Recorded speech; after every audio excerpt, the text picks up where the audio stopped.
Guys, tingnan nyo, meron akong biniling brand ng Firefly na fan na charger. Kompleto na siya. Meron siyang USB port din, ilaw, torch, at meron ding LED bukod sa torch yan. At yung 8 inches oscillator niya with 2-speed fan. So ito siya guys, nilabas ko na. At sa ngayon ay naka-charge po siya. Ito, tignan nyo.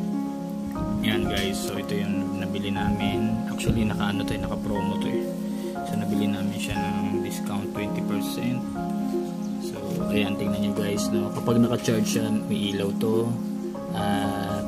Makikita nyo dito may AC, DC, off. Yan, pag naka-off di ang gagana. Ibig sabihin po ng AC, kung gusto nyo siyang gamitin ng naka-charge, pwede nyo siyang i-AC. Ayan, AC natin.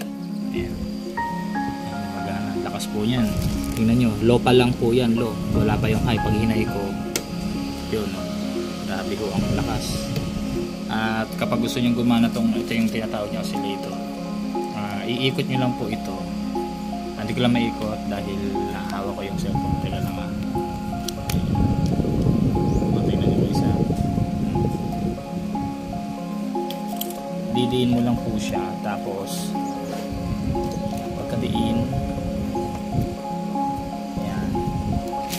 So hindi para na yung sa labis. So napakalakas po niya. Pagpapatay nyo ay off nyo lang po. Pag sinabing DC naman, yan po yung pag hindi nyo na siya charge, gamitin nyo DC. Naka-direct current na kayo yung battery mismo. Ito yung ilaw nya. Ayan. May high and low, parang motor. Ayan. Diba? Tapos pwede po siya ibaba.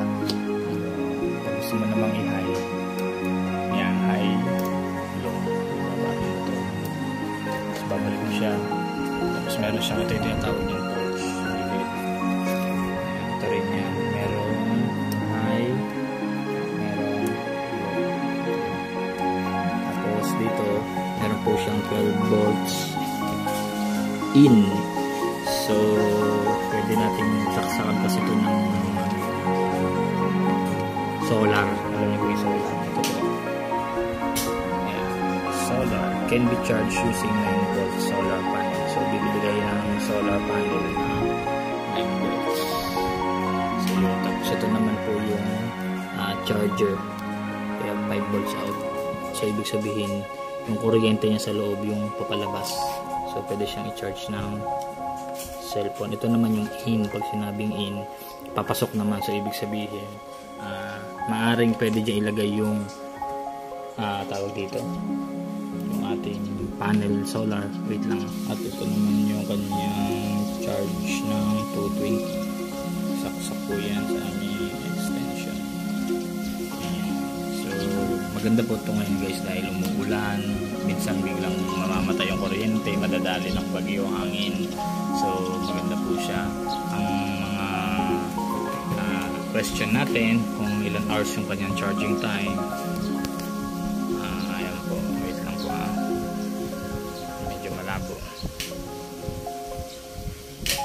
So, siguro babanggitin ko na lang po, no? Ang charging time niya ay ayan, 20 to 24 hours. So, yan. Yung battery type niya 6 volt 4.5. So, kung dumating man yung pagkakataon masira yung battery, napapalitan po siya. Ito po ay nakalocate po dyan sa likuran. May caution siya. Ibig sabihin, hindi siya pwedeng buksan ng buksan kung gagamitin mo lang naman. So, ayan lang guys. Maraming salamat.